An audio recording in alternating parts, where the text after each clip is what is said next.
That night, I came home a little later than expected. There was a meeting I had to attend, even though I really didn't want to be there. The two people I was mediating between weren't particularly pleasant. Both were more interested in inflicting as much damage as possible on the other than in resolving the situation. They weren't looking for a solution, they just wanted to cause harm. From a business perspective, I could understand why this situation was a disaster, but it was still my job to find a good resolution so both parties could leave feeling like they got what they wanted. This is almost impossible when one or both parties care more about hurting the other than fixing the problem, or worse, when resolving the situation itself becomes the painful part. No one leaves satisfied in those cases. I can tell you, more than once, I've had to admit defeat and tell both sides that lawyers would have to step in because the only way to solve the problem was through actions that would inevitably cause pain to one side. At least in situations driven by pure anger and resentment, there's sometimes a chance one of them will come to their senses. That's where I step in. Allow me to introduce myself. I'm Mick Absol. I'm a mediator, an experienced one, I might add, working for a company that's hired as arbitrators by law firms. Most of the time, our work is written into contracts. If a contract is breached, instead of immediately running to lawyers, the involved parties, sometimes 2, 3, or even 4, come to us. We sit down, try to understand the situation and what each person wants, and attempt to reach an agreement. Sometimes it works, sometimes it doesn't. What we do isn't legally binding. We reach agreements in spirit, not by law. Sometimes, what we mediate is formalized in a contract, but most of the time, it's just a way for people to come together and find solutions. It's not about the letter of the law, it's about its spirit. So yes, that's what I do. I've always done it in one form or another. I have a unique way of working, and maybe that's because of how I grew up. I come from a big family, 6 kids, 5 boys, and 1 girl. I was the second oldest, often mediating disagreements. Our mother was a single parent. Our father passed away 2 days after Benji, the youngest, was born. He was hit by a drunk driver while crossing the street after buying flowers for my mom. She never fully recovered from the loss but poured herself into caring for us as best she could. The truth is, even with 2 parents, it would have been hard to provide shelter, clothing, food, and attention equally to 6 children. With just 1 parent, it was even more challenging. She was busy with her real estate business, and we were what my generation called latchkey kids. We came home, cooked, watched TV, and took care of ourselves. I often found myself acting as the mediator in family disagreements. Mediation is an interesting career. I didn't plan for it to become a professional option, it just happened. I originally worked in a factory on the production floor, making metal parts for all sorts of things, golf carts, pens, whatever needed small metal components. My job was to keep the peace in a variety of situations when necessary. I have no idea why I was chosen for this role. Maybe I was just the most sensible. Anyway, while working at the factory, I was also in college, taking a creative writing course. Yes, I don't know what I was thinking either. At some point, there was a dispute between management and the workers. Some of us were allies, others weren't. I wasn't involved, but somehow, I ended up representing the workers. There was a union representative, but half the time, when management wanted to talk to the workers, the representative was nowhere to be found. A part of me still thinks management planned it that way. Either way, I ended up doing a lot of talking. And although I don't think management was very interested, we managed to reach an agreement. The same thing happened 4 months later. This time, some people demanded that we not take vacations in August because a large order had come in or something like that. Management brought in an arbitration company, which essentially did the same thing I did, except without bias, at least according to management. The arbitration company talked to me and the union representative anyway and then passed the information on to management.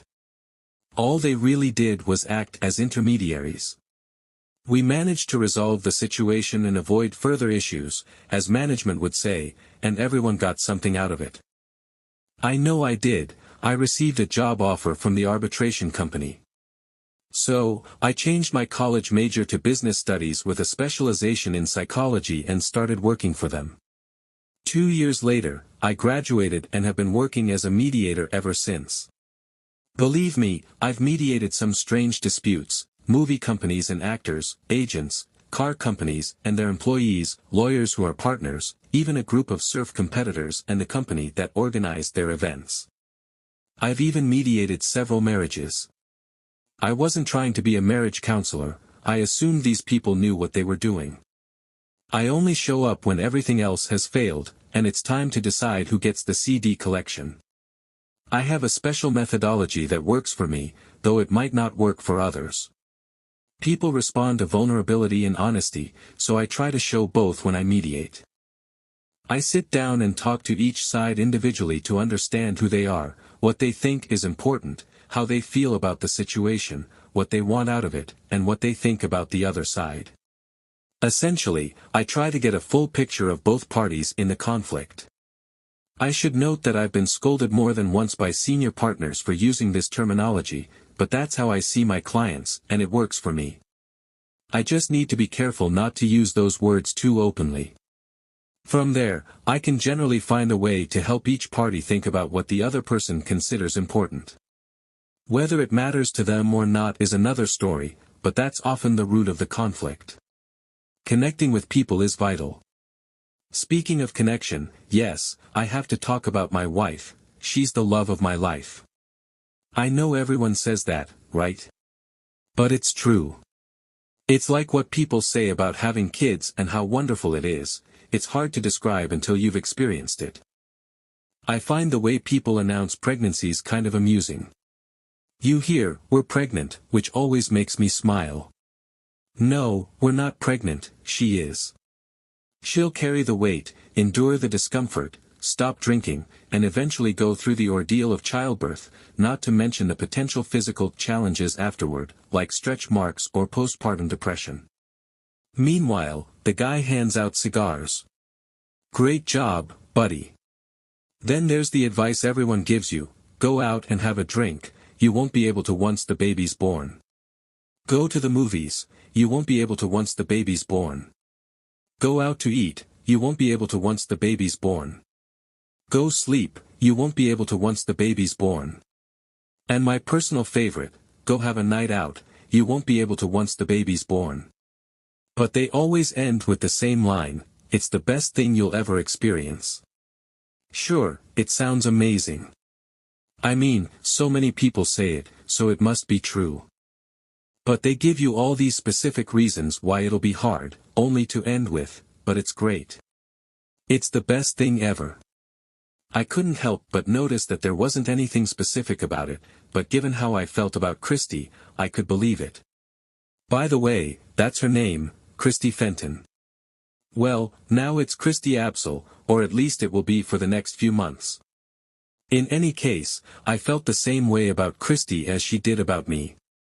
When it came to kids, I knew my little joke about partying was both true and came from a darker place. For us, the whole idea of having children was a non-starter. During her first period, Christy experienced severe pain and what she called female problems. Her parents took her to the hospital, where they discovered her fallopian tubes were twisted. Surgery was required, they were bandaged, and her eggs were removed because otherwise, it would have been agonizing at best and potentially life-threatening at worst. Apparently, it was described to her as a disaster waiting to happen. By the time we were together, she had already come to terms with it, or as much as any woman can. From what I understand, a woman often struggles to feel whole if she can't perform what society views as one of her most basic roles. I'm not sure if I fully accepted this, but with Christy, I knew it was a dark place neither of us wanted to examine too closely. This worked for me. I loved kids and assumed they'd be part of my future at some point. But when it came to choosing between having children or having Christy in my life, the decision was easy. We talked about it a lot, and a few years ago, Christy even suggested we consider surrogacy. We looked into it, and I was tested. Everything was fine on my end. We even started researching potential surrogates and the process itself. But I never felt fully optimistic about it, and something didn't sit right. Christy was thrilled, but when it came time to move forward, I just couldn't do it. I didn't know why, but something felt off. It wasn't until Christy broke down after I said no that I realized what it was. Christy carried a deep, misplaced guilt for not being able to have children. The whole surrogacy idea was both an attempt to make me happy and what she considered a punishment from God. I had no idea where all this came from, but there it was. It took some therapy to sort through it all and begin addressing it, but we did what we had to do. I knew something was wrong, and it seemed my subconscious understood more than my conscious mind. Though in this case, it didn't serve me very well. So, there were no kids. We never adopted either. That didn't feel right for us, though I have no idea why. We decided that if we were going to remain child-free, we'd accept it.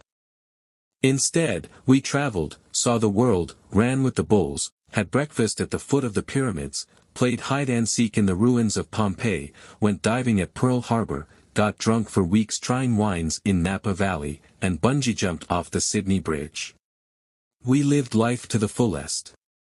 Our lifelong friends took different paths when they had kids. Their lives were different from ours, and we all knew it. We tried to stay connected at first, but it was hard. They couldn't hire babysitters often, and even when they could, they had to be home by 11. They couldn't even enjoy a good drink since they needed to be sober to care for their kids when they got home. Meanwhile, we'd be walking them out of our downtown apartment in Bellevue, a wealthy suburb of Seattle, and laughing, saying, "Good thing we don't have kids."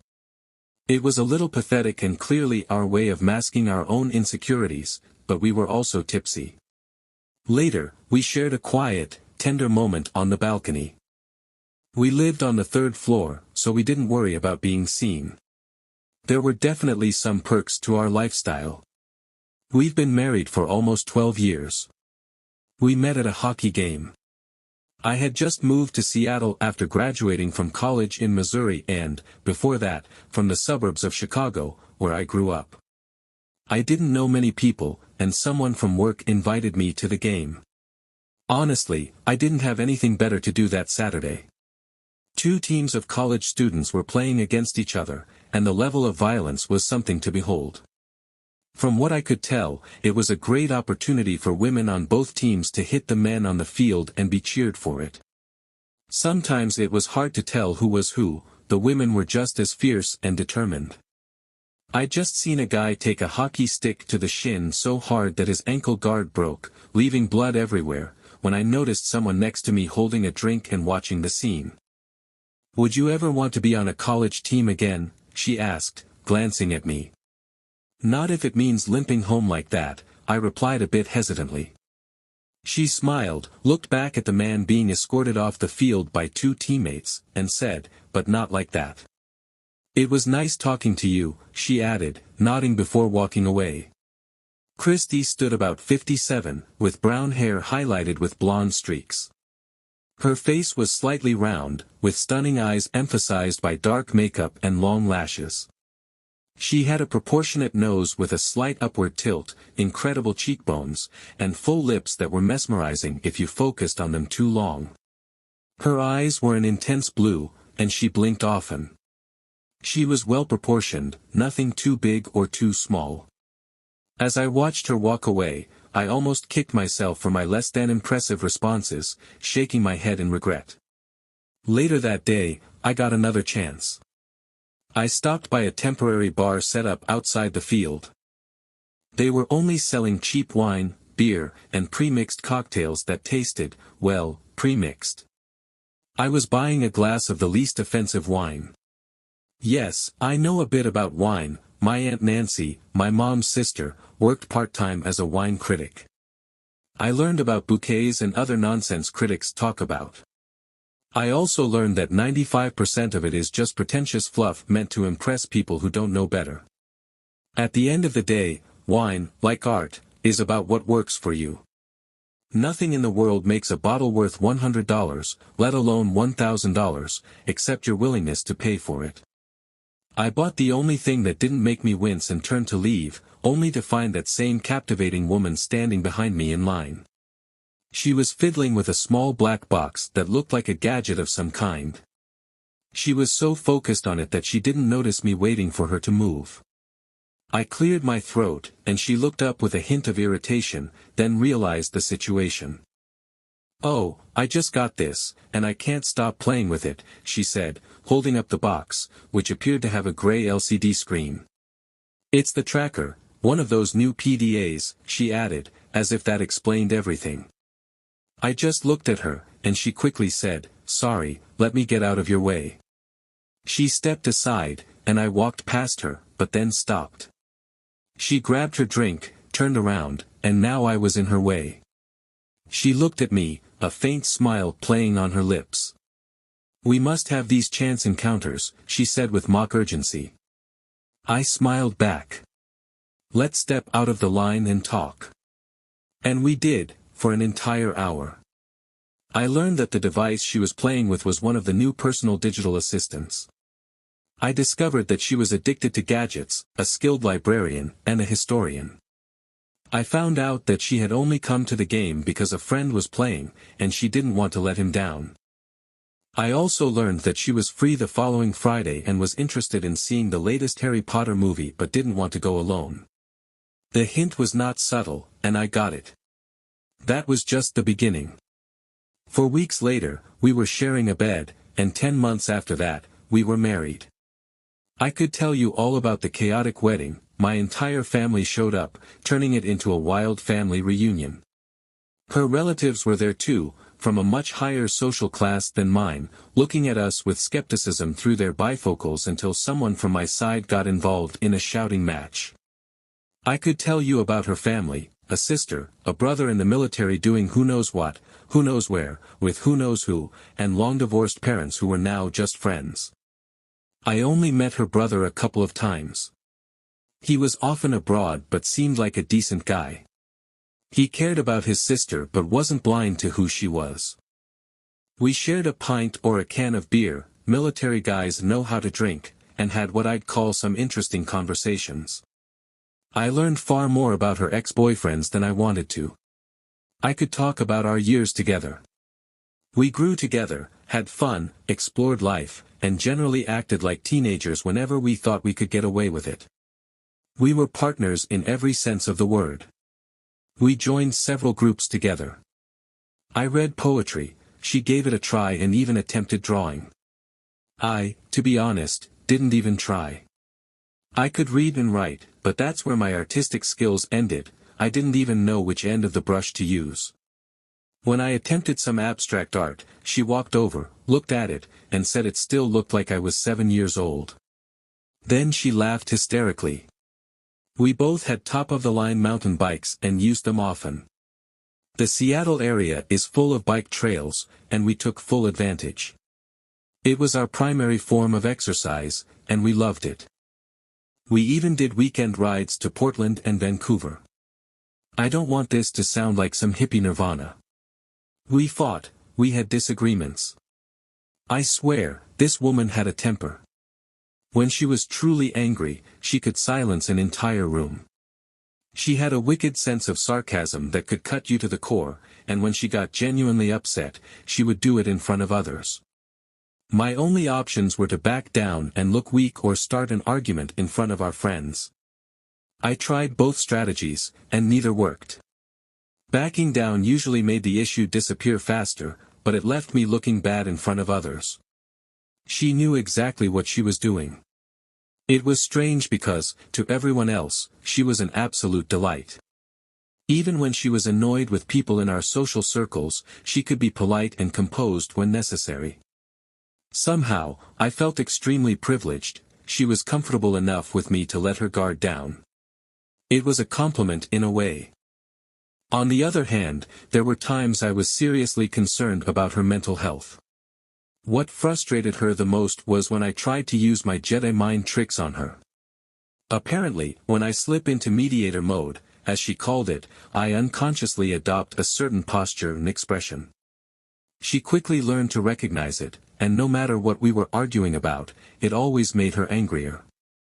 These moments inevitably led to sarcastic remarks like, "Your family sucks too."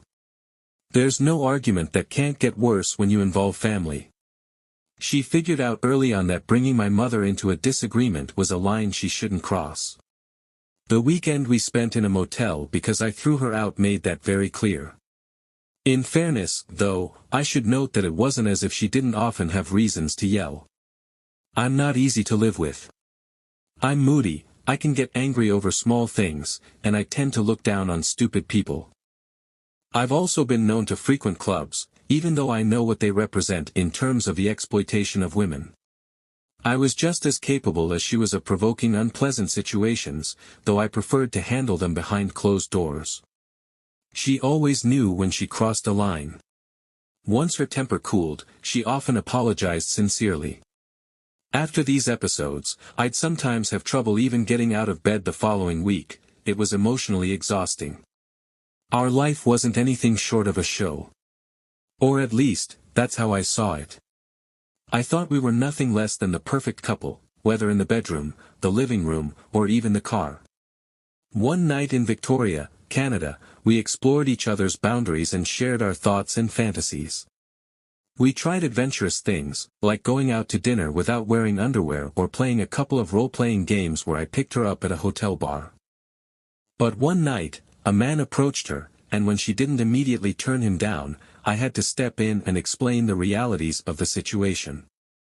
We never tried that again. Looking back, who knows if she ever did things I wasn't aware of. Still, we were happy, or at least, that's what I thought. My work sometimes consumed a lot of time and occasionally required travel. I worked for my company and had to go where the job took me, but it never lasted long, and I always came back home. This didn't happen very often, though. That brings me back to the night I mentioned earlier. I walked into our apartment, which had a beautiful view, dropped my bag on a chair, and called out, "I'm home. What's for dinner?" The lights were on, and I knew she was home. Her little Mazda Miata MX-5 convertible was parked in the lot under the building. I grabbed a beer, headed to the living room, and there she was, sitting on the couch with her knees tucked up, biting her lip. But it wasn't her that stopped me in my tracks, it was the man sitting next to her. "Sweetheart," she said weakly. I froze, staring at the scene before me, unable to believe what I was seeing. Her body language was a mix of guilt, discomfort, nervousness, and resolve, all at once. After years of living together, you'd think I would have known how to interpret her completely. But apparently, I couldn't, not then, not in that moment. The man, well, he was young. His expression wasn't exactly confrontational, but it wasn't apologetic either. His smile had an edge to it, one that suggested confidence, perhaps even arrogance. His body language was unmistakable, a classic display of possession and the need to assert dominance. He leaned slightly back on the couch, with one arm stretched out behind her, almost as if to claim the space. He seemed to think he was the alpha in the room. She, meanwhile, leaned slightly forward, likely trying to create some distance between them so it wouldn't look too bad. But the more she tried to make it seem harmless, the worse it actually looked. Her attempts to minimize the situation only heightened the tension and made her appear more guilty than regretful. I looked at them both, and it didn't take long to piece together what had happened, at least partially. I didn't know their intentions or whether this was some kind of confession or an attempt to promise it wouldn't happen again. But I knew something had occurred. You can't unsee something like that once you've seen it. I stood there for a moment longer before dropping into a chair at a right angle to the couch. This put me next to the guy, who was now staring at me. I'm sure he thought I was sizing him up. I caught Christie's reaction out of the corner of my eye. She flinched slightly as I sat down. Her posture on the couch screamed discomfort. It was as if she was bracing herself for what might happen next. I opened my beer, sighed, and took a long sip. She bit her lip again, and I could tell she was about to say something, but the words didn't come. I half expected her to say, "A beer sounds good right about now," but instead, silence hung in the air. A thought crossed my mind, and I couldn't help but laugh bitterly. It's funny how people react to sudden, extreme stress. I had seen this behavior before, and it had always baffled me. People say the most ridiculous things, bring up irrelevant topics, or make absurd comments in situations of extreme stress. It happens often in my line of work, and I've always wondered what goes through their minds at that moment. It seems like there's a complete denial of reality. And now, here I was, feeling it myself. "What?" Christy asked, her voice tinged with mild irritation, which she quickly tried to hide. I took another sip of my beer and said, "I know you so well. I can read your body language. I just thought it was impossible to hide your body language in a situation like this, especially when someone knows you as well as I do." And then it hit me, that's exactly what you've done. You hid it. I had no idea. She flinched slightly and took a deep breath. Well, yes, I guess. But part of this is interference, I suppose. Interference? I interrupted, dripping with sarcasm. So that's what you're calling this little event? Why not come up with something better? Maybe we can all get together, maybe even go to Jesus. She got up abruptly before I could stop her, which I probably shouldn't have tried anyway. "Mick," she said reproachfully, emphasizing my name in that double-toned way people use to stress a point. "Oh, of course, dear wife," I replied, mimicking her tone. "Go on. I wouldn't want to ruin your fun." I looked at the man sitting next to her and noticed that he had one of my beers in front of him. The white-hot anger simmering in me intensified. "Mick, you said it yourself. You had no idea. I think it's fair to say you didn't notice anything because there was nothing to notice. No obvious signs, no drop in affection, nothing. Right?" She was right, and it stung. I hadn't noticed anything. Trust has that effect, it makes you blind. But even so, I'm an observant guy. My work depends on it. I never take that for granted. Even after 11 years together, I still bought her flowers for no reason, sent them to her office, planned weekend getaways, and gave her little gifts to show her how much I cared. From my perspective, all this made what she'd done even more disgusting. My mind raced at 100 miles an hour, asking questions I didn't have answers to. Have I not given her enough? What more could she possibly want?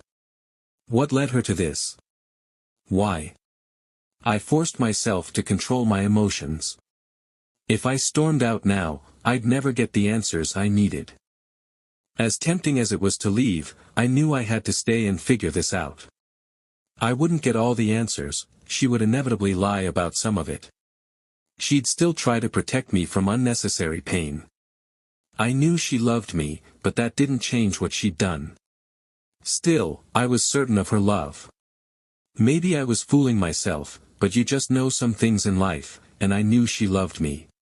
That's why this hurt so much.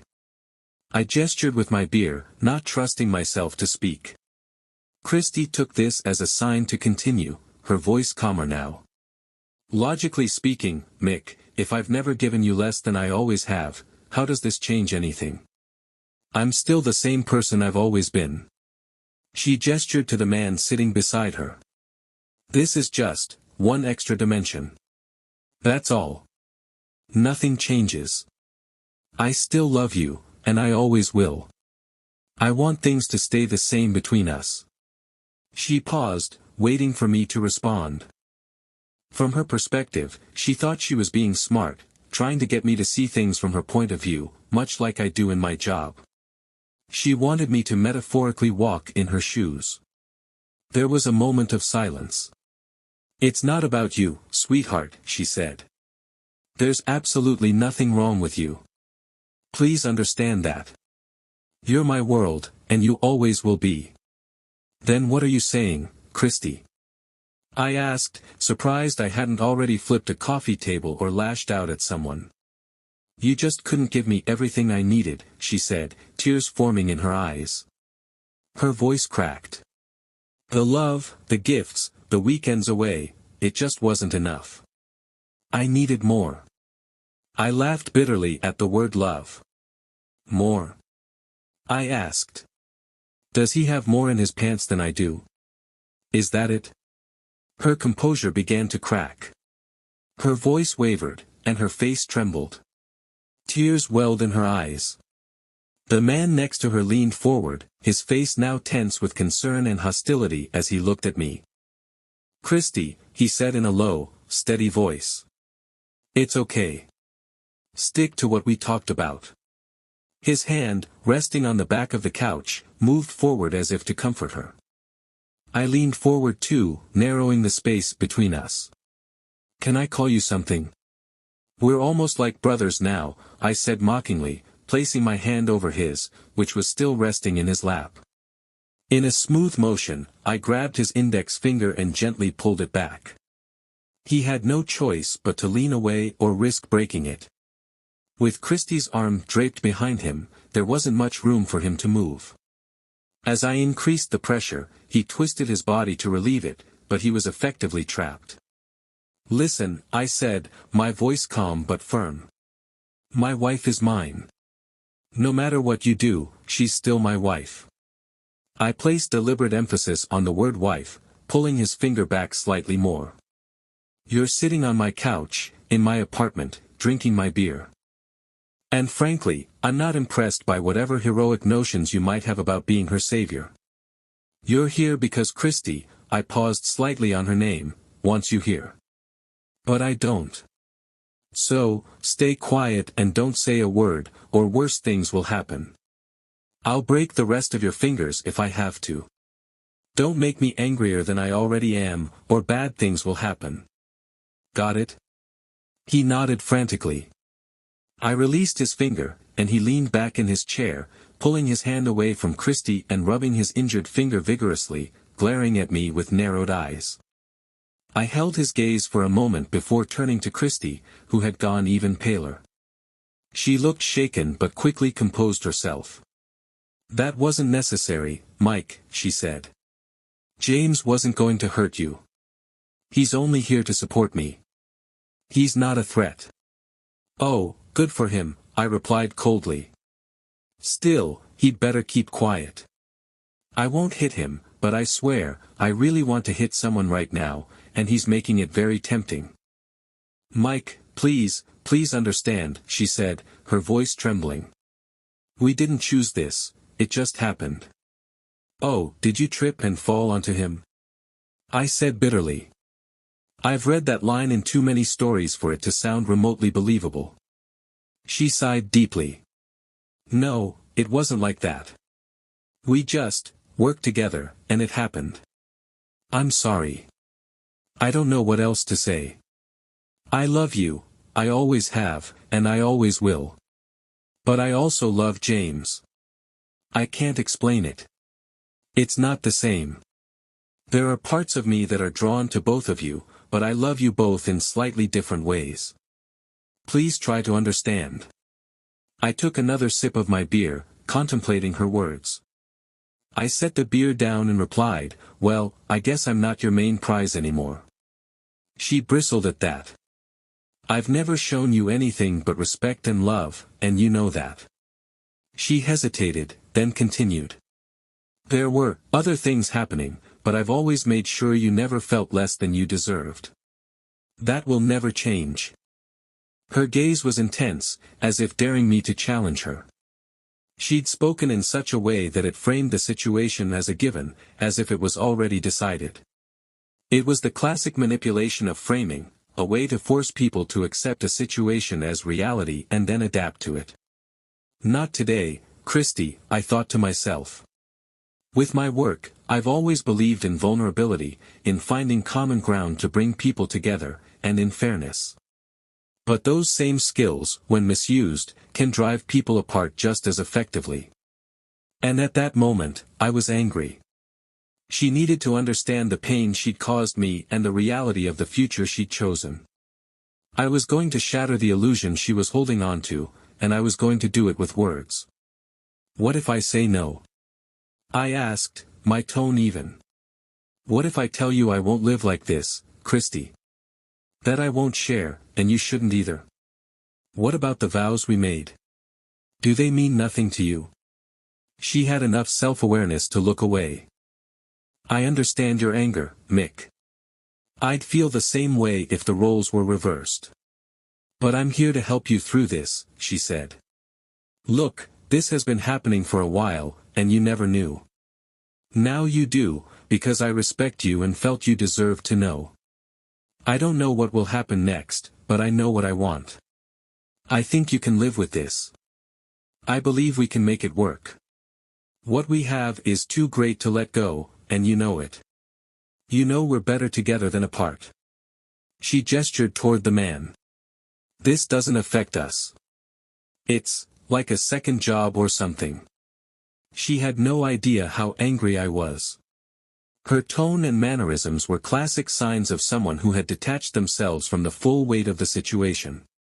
People often do this when they've done something wrong. They ignore the magnitude of the consequences because admitting it would mean facing the enormity of their actions. I laughed bitterly and said, "Do you really believe that? How is this going to work, Christy? How are you going to fix my ego? How are you going to repair all of this?" She blinked, and to her credit, she pulled herself together. "I don't know. You'll have to tell me what you want," she replied. "Fine. Tell him it's over. Tell him you want him gone, and that he should lose your number." I leaned forward and looked into her eyes. "That's exactly what I want, Christy. Do it." She stared at me for a moment, then looked away. "So, nothing?" I asked coldly. Silence filled the room. I could hear the old grandfather clock her mother had given us for our 10th anniversary ticking in the background. Time seemed to slow down as the tension thickened. "Mick, why can't you see that nothing has to change?" she said. "We can make this work. I'm not running around behind your back anymore. This is killing me too. I need to be free, and you want me to be free, don't you? I have enough respect for you to show you that this is how it is." I cut her off. "How long have we been married, Christy?" I asked suddenly. 11 years, she replied, unsure of where I was going with this. "Exactly. In all that time, have I ever given you the impression that I'd be okay with this? That I'd just get over it and accept it?" She looked away again. Another blow for Team Mick. Her deliberate disregard for reality insulted both my intelligence and her understanding of me. She remained silent. Finally, she spoke again, her voice soft. "But you can.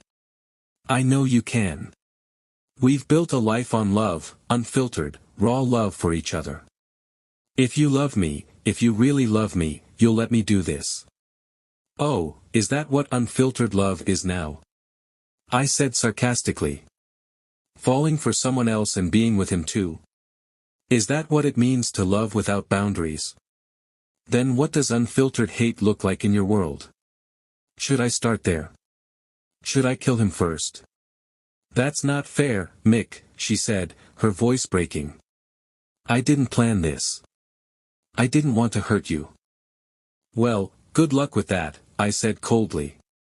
"I'm sure you're sorry, but not sorry enough, are you?" I took another sip of beer. It didn't taste like anything, just cold and wet. I was trying to decide my next move. I knew it had taken a lot for her to come to me with this, otherwise, she never would have. But she had no idea how deep my pain ran. "Honestly, neither did I, Christy," I said quietly. "How do you think I feel right now?" She glanced at the man sitting next to her. James gave her a slight nod of encouragement. "I think you must be hurt and angry," she said hesitantly. "I know you're upset because I did this for us, for you. But you don't understand, it's not what you think. It's not something to be afraid of. Everything will be fine. We can work through this. I still love you, and I always will.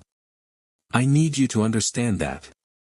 If you understand nothing else, understand this: I will always love you.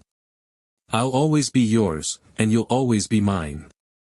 We just need to adapt a little, and we'll be okay. I laughed bitterly. Adapt? That's your solution. You can do this, she said, pleading. I know you can. You've always been strong. I shook my head. No. You tore my heart out. Do you realize that? Everything I thought we had was built on a lie. That's not true, Mick, she interrupted, desperation creeping into her voice. Nothing has changed. I'm still the same person. You're still the same person. We're still the same couple. There's just an extra dimension now. A new layer. That's all. A new layer? I echoed, anger bubbling to the surface again. Why, Christy? Why do this? Why tell me now? Why not just keep it hidden? Her face reflected confusion, like she didn't understand the point I was trying to make. Would you really have preferred I kept it a secret? She asked, incredulously. No, I said firmly. But why did you have to tell me? Why now? Because it was killing me, she admitted, her voice soft, almost unsure. Why was it killing you, Christy? What about it was so unbearable? She fell silent, and I could see the wheels turning in her mind as she tried to grasp what I was implying. Wrong, I added. She simply looked at me. The reason you've been sneaking around is that you knew it was wrong. You knew I'd be angry, upset, hurt, furious, everything, if I found out. You knew you were doing something destructive, so you hid it, kept it secret, because you knew it was wrong. There was silence again. You just needed to find a way to tell me that would minimize the pain, I continued. So, how do you think you're doing so far? I asked sarcastically, pursing my lips. She didn't reply. But you still have no idea how I feel right now. Everything you've said is just words. Oh, I'm sure this is so hard for you, it's so difficult. But neither of you is giving up, right? It's just old Mick here who has to accept this. For you, it's a done deal. You lose nothing. All you get to do is have your cake and eat it too. I paused, narrowing my eyes. I don't even know what's missing for you. I suspect nothing is. You're guiltless, aren't you? At least not in your mind. She looked like she wanted to say something, but when I glanced at her hand, then casually put my beer down as if preparing for something, she seemed to change her mind. Mick, she began, her voice shaky, James is like you in so many ways. He tries to do everything he can, just like you.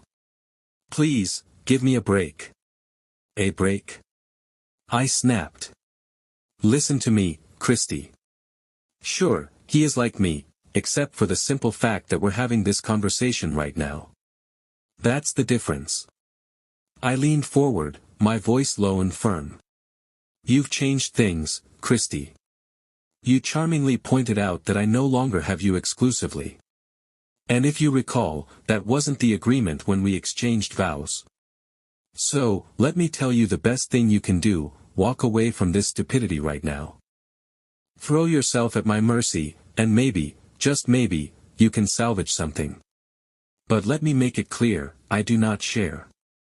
Stop asking me to. You know better. She stayed quiet, her eyes filled with doubt. But you have no idea how much pain I'm in, I continued. Let me paint a picture for you. Imagine if I had an affair. Imagine if I came home one day and casually told you I'd been with someone else for months, that I loved her and wanted to keep seeing her. How would you feel? I saw my words go in one ear and out the other. She was so caught up in her own justifications that she couldn't process what I was saying. Then she opened her mouth and confirmed it. Well, I wouldn't like it, she said, but I'd find a way to make peace with it. Would you? I asked, my voice heavy with disbelief. The only reason you're saying that is because you want me to accept your situation. Let's be honest. Oh, I'm sorry, I shouldn't have asked, right? That was the tipping point. Even she couldn't deny the honesty in that statement. You've destroyed us, Christy. You've destroyed me. Don't you understand? It doesn't matter how much you insist that nothing changes, everything changes. There's no escaping this. No matter what happens now, I'll always feel betrayed. You want this to continue, don't you? Even if you didn't, how could I ever trust you again? You hid this from me so well for so long. If you say, I'm done, how would I know you won't start again with James or someone else? How could I trust you now? I saw the realization hit her, but she didn't see things my way. That was clear. People who make deals like this never do. You've made your choice, and it's not me. Because if it were, this wouldn't have happened in the first place. I stared at her. This is what I want, but you won't give it to me. Do you have any idea what this feels like, Christy? No, of course not. You took everything I had to give, and then you took this too. And now you want to legitimize it. Well, it doesn't work like that. I took a deep breath. We've already made our choices. There's no undoing this. I don't know what lies ahead for me, but I can say one thing. I'll never trust another woman as long as I live. You did this to me, Christy. So, thank you. I don't know if I'll ever be able to forget what you did or what you're asking me to accept. It's cruel. But you're too blinded by your desire to have everything right now to see it. And I'm the one who needs to be convinced. I laughed bitterly. Well, good luck with that. Life doesn't work that way. You'll never truly understand how much you hurt me today, never. Not until someone does the same to you. But that won't happen, will it? You'll be too busy getting what you want. Her tears streamed down her face. Mick, I'm so sorry. I don't want to hurt you. Please, don't think like this. I really don't know. Please, don't. How am I supposed to feel, Christy? I asked, my voice steady but cold. Was I not enough? What kind of feeling is that for a man who's supposed to be loved unconditionally? Tell me how I'm supposed to feel. I don't even know what I did wrong, or what you didn't get from me. And you'll never tell me honestly, will you? You haven't been honest so far. Silence hung between us. Christy opened her arms and leaned forward hesitantly, as if about to embrace me. I raised my hand to stop her. No, thank you. The last thing I want is compassionate love from you right now, I said. I almost called her something far harsher, but I held back. I hadn't even realized there were tears in my eyes until I wiped them away. It was strange, battling rage and pain simultaneously, a bizarre combination. It felt like wanting to push someone off a cliff while holding on to them and jumping with them. My mind was racing in every direction, trying to process everything logically. She needed to understand the chaos she had caused here. Like most people who have done something terrible, she didn't want to confront the reality of her actions. Instead, she was trying to downplay them and find ways to phrase things so they didn't sound as bad. She had to do that because deep down, she knew how devastating and wrong her actions were and didn't want to face that level of responsibility. Some things you can never come back from. The more I pushed her to acknowledge this, the more responsibility she would have to shoulder. And I knew her. She had an image of herself that wouldn't allow her to accept permanent guilt, knowing she was the one responsible for something so destructive. She would never be able to fix it, and she'd suffer forever for it. Christy blew her nose, and the guy next to her shifted as if he wanted to say something. I shot him a look, and he decided against it. After a pause, I asked, so, am I supposed to sleep with other women too? Is that part of the master plan? Christy frowned, a small wrinkle forming between her brows. Well, I hope you wouldn't do that. Ideally, you'd be happy with just me. In the past, that's always been enough, but I realize now that I'm not really in a position to judge or say no. I wouldn't like it, but I'd have to live with it, with some reservations, of course. Her words stumbled out. This woman was unbelievable. How had I been married to her for 11 years and not seen this side of her? What was I blind to?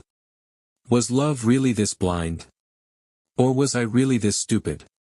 Well, I said, don't fall in love with anyone else, okay? That's too easy. She frowned again. I noted her reaction, another strike. I wasn't even keeping score anymore. If you want to be with another woman, I won't like it much, but as I said, I can't be too critical. I get it. You'd have to be sure, like I am, that it doesn't mean anything. The most important thing is that you're mine, and I'm yours. I laughed bitterly. Except for the last, 3 months? 6.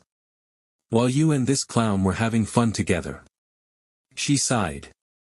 It's not like that at all, Mick. I never stopped loving you.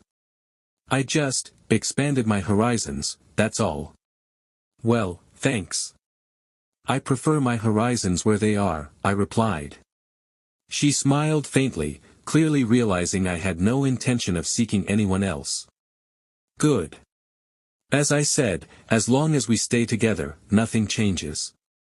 I love you as much as I ever did. Nothing changes. That statement triggered something in me, a wave of anger that told me our relationship was as good as over. It hit me, if she had done this once, she could do it again. What would I get from this arrangement? A part-time wife? Sharing her with the guy sitting here? So, you'd be part-time with me and part-time with Captain Hook here? I said, nodding toward James, who was still rubbing his finger. It wouldn't be like that, she said, her voice trembling. We thought we could alternate time, 2 weeks with you, a few days with James. You'd still get most of my time. You'd be the priority. I laughed again, the kind of laugh people have when nothing is remotely funny. You're unbelievable.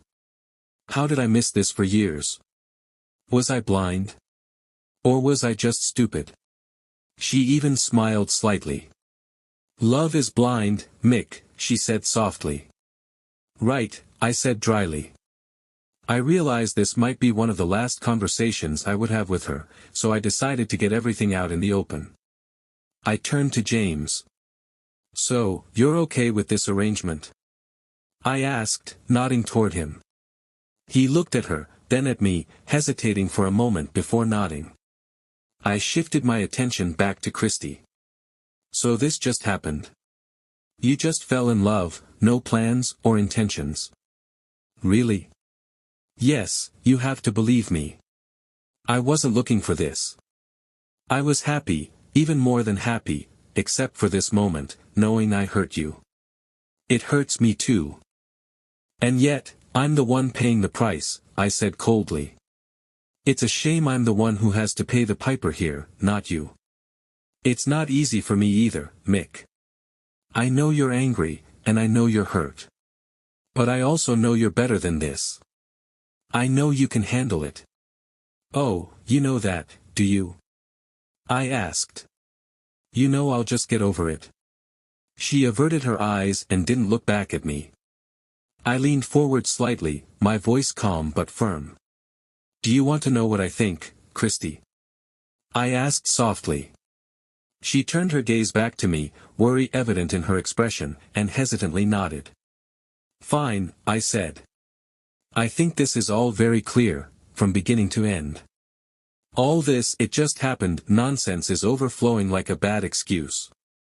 You don't just fall in love, Christy, and you know it. It's a deliberate effort. You do all these little things along the way, spend time together, seek each other out, make sure the other person knows you're interested. Shared jokes only the two of you understand, glances, touches, personal moments. That's how you fall in love. And it's not unconscious. You make a conscious decision to do these things, or, at the very least, a conscious decision not to stop them. And you know it. Even the guy sitting here, the one I sarcastically referred to as Captain Hook, knows it. This was a direct blow to how Christy saw herself. She genuinely believed she was moral, ethical, and someone who made good decisions.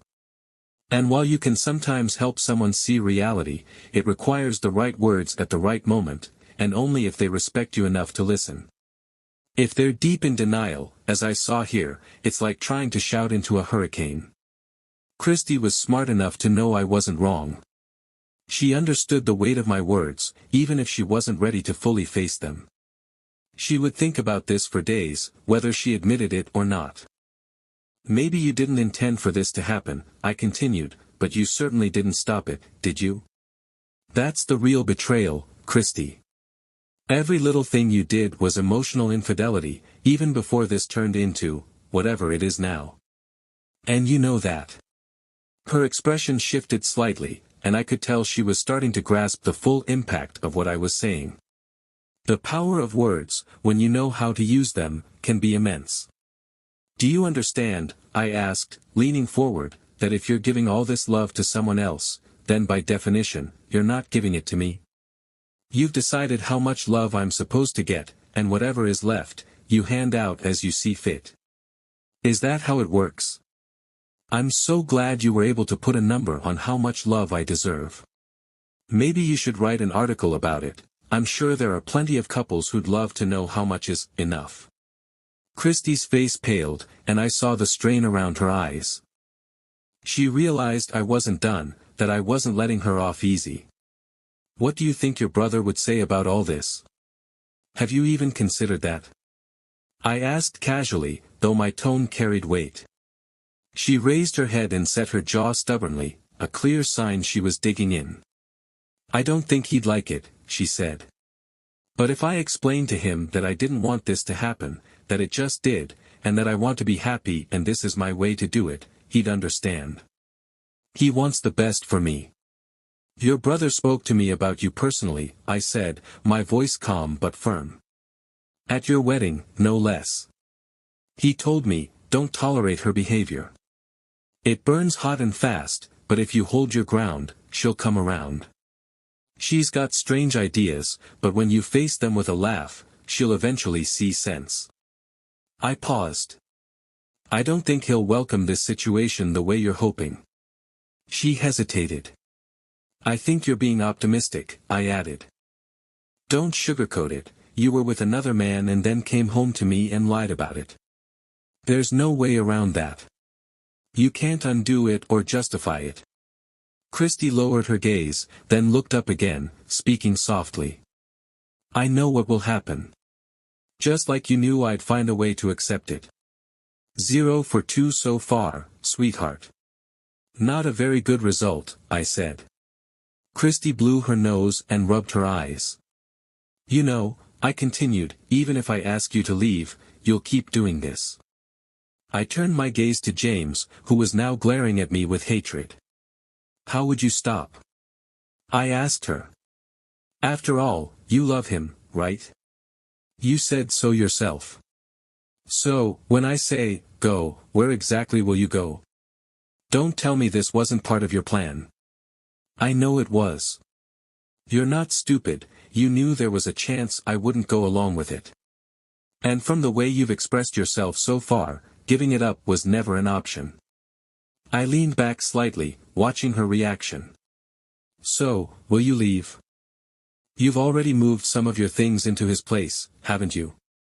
You were just waiting for the right moment, weren't you? Her voice came from somewhere distant. I thought you might need some time to accept this new arrangement. She hesitated, then tried a different approach, avoiding the question she didn't want to answer. I'm not giving up, Mick.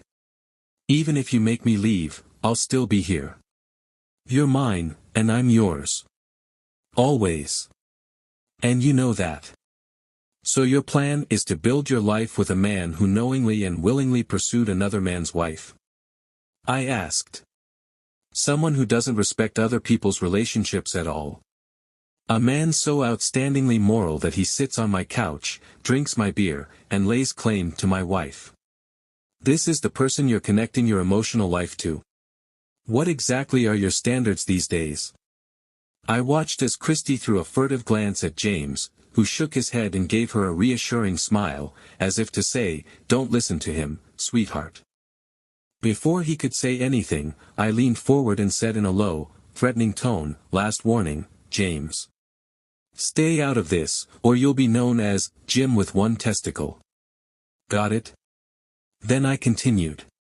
"And you, Christy, are choosing to be with someone who has already proven themselves untrustworthy. Once a cheater, always a cheater, right? You deserve each other. I'm sure it'll be fantastic at first, guilt-free nights, at least on your end. But what happens when it gets boring? Because it will, it always does. What happens when he's late coming home from work? What then?" My words landed exactly as I intended. Christy, who prided herself on her ability to read people, couldn't hide her reaction. Her expression shifted to one of realization, and I knew she understood the truth in my words. The doubt I had just planted wouldn't go away. Their entire relationship was built on a lie, and that lie would slowly erode it from the inside out. I was simply speeding up the process. "You know this relationship was doomed before it even began," I said. "That suspicion is already there, and it's not going anywhere. How can it not be the first thing that comes to mind in emotionally charged moments? This will haunt you both." Christy turned to look at me, her eyes wide with shock. My words had hit their mark. She knew they were true, and she knew she couldn't ignore them. Right now, that realization was superficial, but over time, it would deepen. She had betrayed my trust, the trust she knew I had given her completely. That trust was the only thing that had made her actions possible. But I wasn't done. I wanted my pound of flesh. I took another sip of my beer, this time finishing the can. Then, casually, I let out a burp. It was perfectly timed. "You know," I said, my voice calm, "you've always believed you were a good person, haven't you? Someone who might make a mistake but would feel terrible about it later. That's how you justify all this, isn't it? But deep down, Christy, you're a pretty terrible person. You've convinced yourself otherwise, but every time you look in the mirror, you'll remember this day. You'll remember what you said, what you did, the pain and destruction you caused." I leaned forward, my tone hard and final. "I'm going to ask you to leave in a moment. And if you know what's good for you, you'll go. I've never hit a woman before, and God knows I love you, but if you stay here, I won't be able to control myself." I paused, letting my words sink in. "So take this with you, you're a terrible person. What you did here was pure evil. And know this, our friends and your family will know exactly what happened. You know I can explain it to them in a way they'll understand, just like you do. Think about that. Think about the consequences of your little romance. You destroyed the only thing in your life you could trust, and you have no one to blame but yourself." I straightened up. "If it were me, I'd get professional help. It's too late for us, but if I were you, I'd want to understand why I did this so it wouldn't happen again. I hope the affair was worth everything you've lost. Now, leave." I sat back, staring at her. She looked at me, wanting to say something, but she stopped herself. Then, finally, she said, "But why? After all, you'll still have my love." I couldn't take it anymore. I stood up as menacingly as I could and shouted, "Get out of here, you idiot." I threw the empty beer can against the wall, where it made a clinking sound. It wasn't as dramatic as I had hoped, but I was too angry to care. She shrank back, and James stood up, glancing at my face. Seeing my expression, he looked away, grabbed a clearly frightened Christy by the arm, and led her toward the door. "Wait," I said, deciding to do one last thing. The idea came to me in that moment, a fitting tribute to the night. I stepped closer, and she instinctively moved back. Grabbing her left hand, I pried open her clenched fist and took her wedding and engagement rings before she could stop me. Then I took a step back, removed my own ring, and clenched it in my fist. "Take them," I said coldly. I walked to the bathroom near the front door, just off the kitchen, leaving the door open so she could see me. Looking back at her pale, stunned face, I dropped the rings into the toilet. Without a second glance, I flushed them. The sound of the water swirling felt appropriate. "You flushed our marriage down the toilet," I said. "So the rings go there too." I knew it hurt her. She loved those rings. She had spent 3 months picking out the perfect ones, even having them custom-made from her late father's melted-down wedding band. I didn't enjoy doing it, but it felt symbolic. At that moment, I just wanted to hurt her. I don't feel good about it now, but I have to be honest about how I felt at the time. She made a soft, pained sound and murmured, "No, no, no," under her breath. "One more thing," I said, and turned to James, punching him square in the face. He staggered back, clutching his nose. Christy just looked at him, then back at me. I flexed my fist, wincing slightly. "Now you can leave," I said. "Tomorrow, I'll change the locks. Wait for the papers, you and I are done." She knew it, and I did too. She wouldn't be able to look in the mirror again without seeing this scene replaying in her mind. She wouldn't be able to meet her friend's eyes without remembering today, what had led to this moment, what she had done to our relationship, and the person she thought she was. And at that moment, I didn't feel a shred of sympathy for her. I was betrayed, humiliated, and furious, and I was taking my share of retribution. It even crossed my mind that she might do something drastic, but I'm ashamed to admit that I didn't care. It's not a good feeling to have, even temporarily, but I was so devastated that it didn't matter to me then. It makes me seem like a terrible person, but moments like these are why I know I'm not easy to live with. She knelt beside James, trying to help him, but I grabbed him by the hair and dragged him to the door. I opened it and shoved him out without a word. Christy followed in a state of shock. As soon as they were both outside, I stepped back in and slammed the door in their faces. I stood there for a moment, shaking. Then I turned back to the living room, grabbed the bottle of peach-flavored vodka from the kitchen counter, and sat down. I knew it wouldn't help and didn't plan to drink myself into oblivion, but I needed a few solid sips to calm my nerves. Life was bleak, and I swear to God, I didn't want to feel like a victim, even though I was. I just needed to figure out how to move forward. Tomorrow would be another day. Christy's reflection, I still don't know how it happened, or, more precisely, why I let it happen, Christy thought. Mick was right. You don't just fall in love. I didn't just fall for James. It all started innocently, at least on my part. Lunches or drinks after work. I didn't think much of it then, but looking back, I don't think James was ever innocent. He was charming, different from Mick, and his charisma pulled me in until I was trapped, like a fly in a spider's web. Now I see, and I should have known then, that I needed to end things with James. But it all seemed so harmless, right? What's the harm in a little fun? The damage was that we built a relationship like any new couple, except I was already in a relationship, married to Mick. I had no right to start something with another man. She remembered how it all began. It started with small things. James gently touched my elbow as we left the office one day, then slipped his arm around my waist.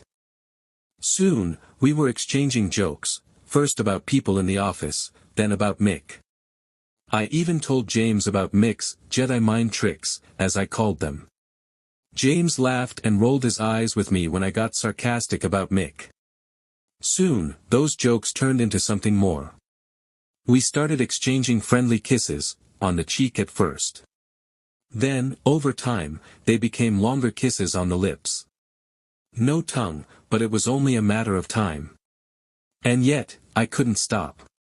Now I know, it sounds stupid and selfish, but for some reason, it felt normal. Just because there wasn't anything overtly physical at first, I didn't feel like it was really wrong. I ignored the disinhibiting effects of alcohol, a cocktail before dinner, a couple of glasses of wine during the meal, and by the time we reached the club, I was already quite tipsy. It started innocently enough, another cocktail, a few dances, nothing inappropriate. During a slow dance, James began his more overt attempts at seduction. "Christy, you need to know how I feel about you," he said. "You must sense our connection." Even then, through my alcohol-clouded judgment, I knew it was seduction. But it stroked my ego. Despite trying to brush it off, I found myself weakening. "Well, James," I said with a laugh, "you know I'm married. I could never cheat on Mick." Even as I said the words, I could feel my resolve slipping. It was thrilling to think that another man wanted me. As the night went on, the drinks kept coming, the slow dancing grew more intimate, and my half-hearted attempts to move his hands to more respectable places grew weaker until they stopped altogether. The dance ended with my arms around his neck and his hands firmly on my waist. I looked at him as he leaned in to kiss me. Any pretense fell away when our lips met and our kiss deepened. James tried to convince me to go to his place, but I still had enough sense to know that would be a terrible mistake. Every time Mick went out of town, the same pattern repeated: dinner, drinks, dancing, and soon we'd be kissing in his car again. Despite my later claims that we just fell in love, the truth was simple: I was actively choosing to meet James, knowing full well it was wrong. I wasn't just a passenger in this journey, I was an active participant. I had been teetering on the edge for weeks. James had been persistent. One night, as I stood by the door of his bedroom, Mick called me. I momentarily composed myself and answered the call, exchanging our usual sweet words before hanging up. If I had been thinking rationally, I would have taken that call as a sign to stop, to return to my life. But James seized the moment, gently kissing my neck. Things escalated. James removed his shirt, and we crossed a line that couldn't be undone.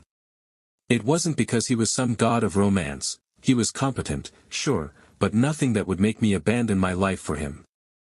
The thrill came more from the forbidden nature of what we were doing. When I regained my senses, panic set in. I jumped out of bed, ignored James's pleas to come back, got dressed, and ran out. At home, I couldn't believe what I'd done. I had betrayed Mick, the person I loved more than anything in the world. I prayed he wouldn't call again that night, somehow maintaining an air of normalcy when we spoke. Life went on for a few more days. I avoided James. When Mick returned from his trip, I nearly threw myself at him as soon as he walked through the door. I dragged him to the bedroom, pouring all my guilt and confusion into that moment. I'm sure he wondered what had come over me, but his smile told me he wasn't questioning it too deeply. As our lives returned to normal, I calmed down, convincing myself that my affair with James hadn't affected my marriage. I tried to reconnect with James platonically, but over time, we grew closer again. The next time Mick left, I ended up in James's bed once more. This time, it lasted for the duration of Mick's trip. I grew overconfident. I had a loving husband whom I adored, and when he was away, I had James. No one was getting hurt, or so I told myself. Then James decided to ruin it all. He grew possessive, wanting more than I could give him. "Christy, I'm falling in love with you," he said one night. "I hate that everything we do has to be hidden. I can't stand only seeing you when Mick is out of town." "Listen, James," I replied, trying to keep the situation under control. "I like you, but my marriage is very important to me. If seeing you puts my marriage at risk, I'll end this." James backed off for a while, but my feelings for him grew stronger. I thought I was falling in love with him, not the same love I felt for Mick, but love nonetheless. I rationalized it as the result of a longer history with Mick. In the end, James wore me down. He convinced me that our love, though different from what I felt for Mick, had the same value and deserved the same respect. We decided it was time to bring everything into the open. This led to that fateful encounter with Mick, where he convincingly showed me the error of my ways. Every flaw, big and small, in the convenient story I had constructed to hide my betrayal was laid bare. But it was too late. Mick threw us out, and to my horror, flushed our wedding rings down the toilet. James was furious. What gives him the right to hit me and think he can get away with it? He's crazy. I'm calling the police, and I'll laugh as he's locked behind bars, he fumed. No, James, I said firmly. I can't let you do that. I love Mick, and I hope that when he calms down, we can still find a way to work through this. He's hurting, and we hurt him. I refuse to make it worse. What do you mean you won't let me? Did you see what he did? It's bad enough that he probably broke my nose. James protested. I know, James, but this is really my fault. I shouldn't have brought you with me. I didn't think he'd take it so badly. I thought he'd understand, I said, trying to calm him down. James sighed and hugged me, attempting to console me. Mick isn't mad because of what he did to me. He's mad because of how he feels about you, James said bitterly. Mick isn't mad at me, I replied, defending my husband. He's a kind and loving man who feels betrayed. And I hurt him. Come on, I'll take you to the emergency room, I added. Just tell them you tripped and fell. Okay. James reluctantly agreed. At the hospital, the staff gave us skeptical looks, though they didn't press too hard. They were busy, and it seemed they decided arguing with an adult about their own injuries wasn't worth the time. Once James's nose was treated, I took him home and settled him on the couch. I slept on another couch, far enough away to avoid accidentally bumping his nose. That night, as I stared out the window, I wished with all my heart that I could make amends with Mick without having to give up James. Was that too much to ask? Deep down, I knew it was. The next morning, I woke up with the events of the previous day painfully fresh in my mind. What should I do now? I didn't want to, lose Mick. But it turned out the decision had already been made for me. Another thought struck me suddenly. We were supposed to have lunch with my family that day. How was I going to explain Mick's absence? I had no real hope he would show up. I showered, dressed, left James with some ibuprofen, and headed to my parents' house. My family was perceptive. They noticed Mick's absence and my miserable mood immediately. My mother was the first to address the elephant in the room. Where's Mick? Is he okay? She asked, her voice full of concern. Well, sort of, I said, avoiding her eyes. Something like that. What kind of answer is that? She pressed. We had a little fight last night, and he kicked me out. I stayed with a friend, I admitted, choosing not to mention that the friend was James. My brother erupted. What? He kicked you out? I'll show him he can't treat my little sister like that, he shouted, storming out the door before I could stop him. I collapsed to my knees, sobbing. My father, who knew me better than anyone else, even my mother, immediately sensed there was more to the story than I had shared. He let me cry for a moment before kneeling beside me. Christy, what's going on? I know Mick. He wouldn't have kicked you out unless he thought he had a very good reason. What did you do? He asked gently. His words triggered another wave of tears. Just as I began to compose myself, the door burst open. My brother stormed back in, his face filled with disappointment and sadness. He looked at me silently, and that hurt more than if he had yelled at me. I met his eyes and realized he knew. He knew I had betrayed the man who loved me. He shook his head in sorrow and turned to our mother. Why don't you ask her about Mick? He said coldly. She's the one who cheated on him. What? My mother exclaimed, her voice full of shock. That's not even the worst part, my brother continued, disgust written all over his face. When Mick came home, he found Christy sitting with her lover. She wasn't even ashamed enough to hide it. Instead, she expected Mick to accept it. The looks of disapproval from my parents made me want to crawl under the carpet and disappear, but there was nowhere to hide. "You're my sister, Christy, and I love you," my brother said, "but I've lost all respect for you. If you think I'm going to support you in this, you're very wrong." He left without another word. If I had hoped for more sympathy from my parents, I was sorely mistaken. "Christy," my father said, "I understand you're going through a difficult time, but you brought this upon yourself. You can stay in your old room for a while until you figure things out. But I think you should seriously consider your future as a single woman. Knowing Mick, I wouldn't expect him to forgive you. I wouldn't. I couldn't admit to my family that I was planning to move in with James.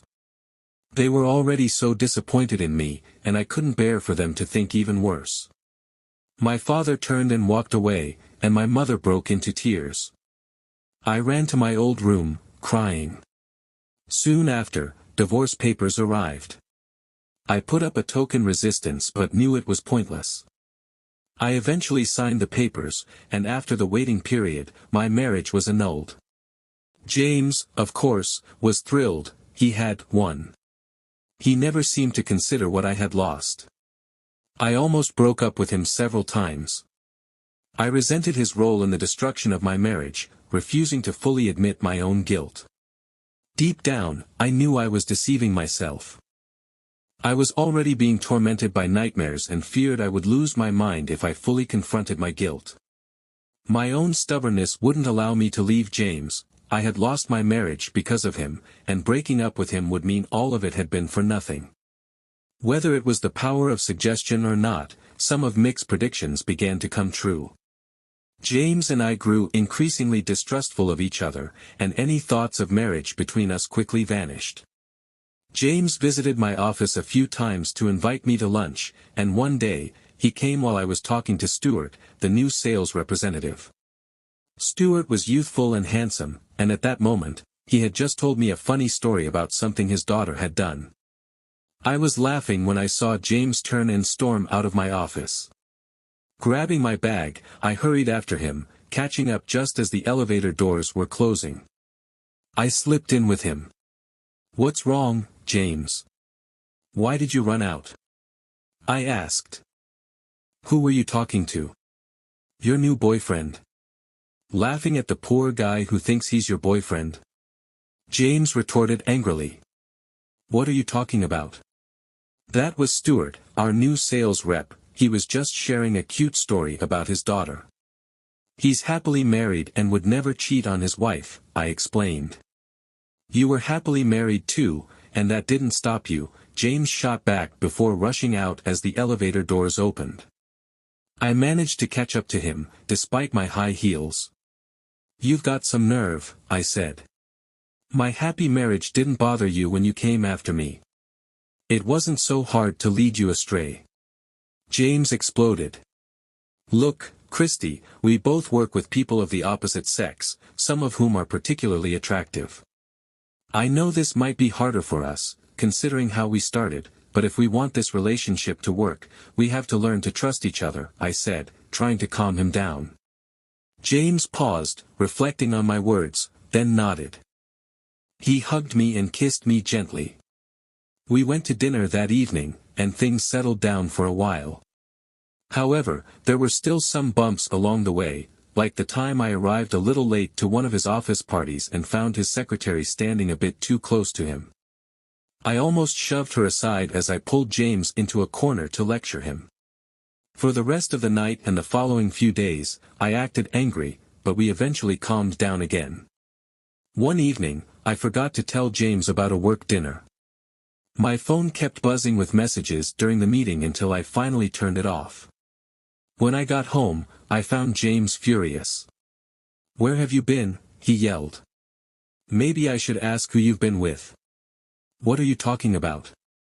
"I told you I had a work dinner tonight and might be home late," I replied, surprised. "You didn't tell me anything," James accused. I racked my memory. I had meant to tell him, but he had been in the bathroom when I was rushing to leave for the office.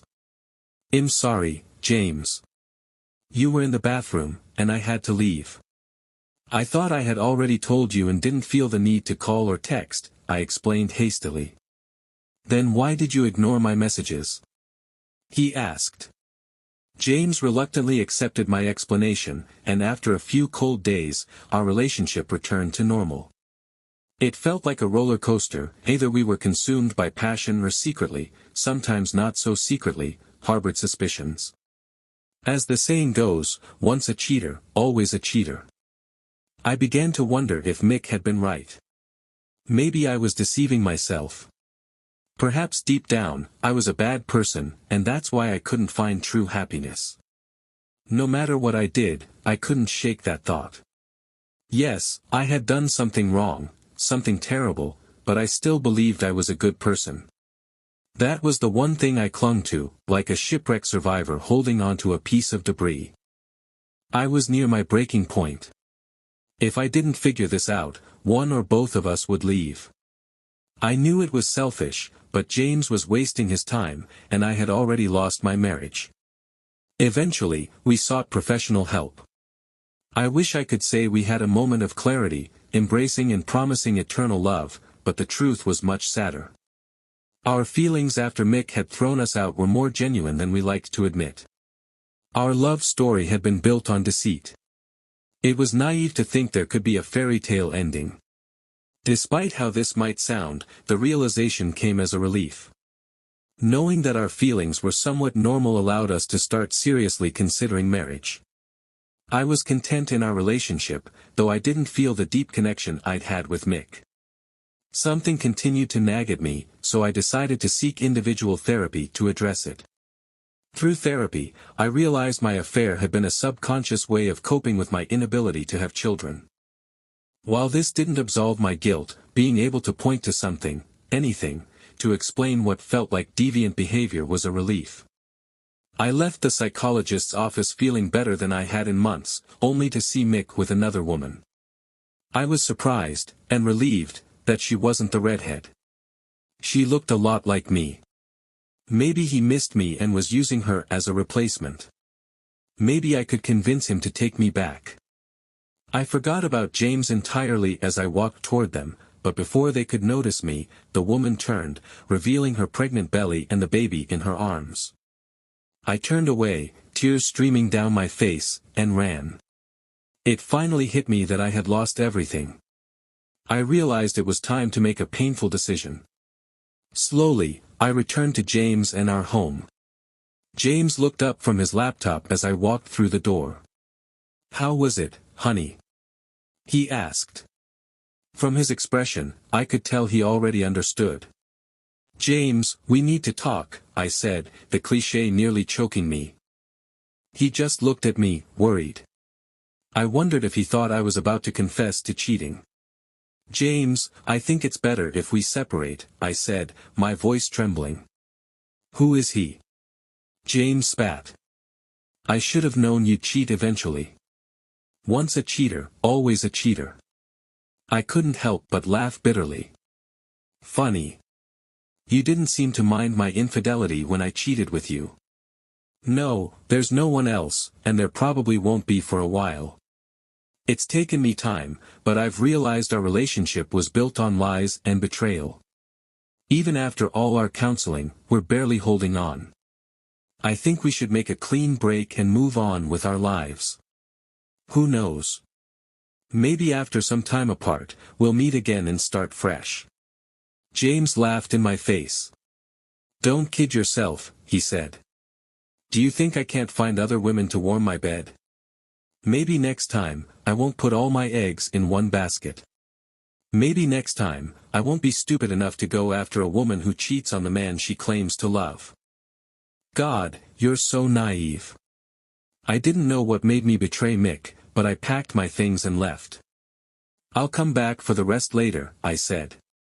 "Don't let the door hit you on the way out," he shouted as I left. I kept it together until I placed my suitcase in the trunk of my car. Then, leaning my head against the steering wheel, I broke down in tears. I had thrown away my marriage and realized it had been for nothing. I didn't know what the future held, but I was determined to face it, perhaps sadder but certainly wiser.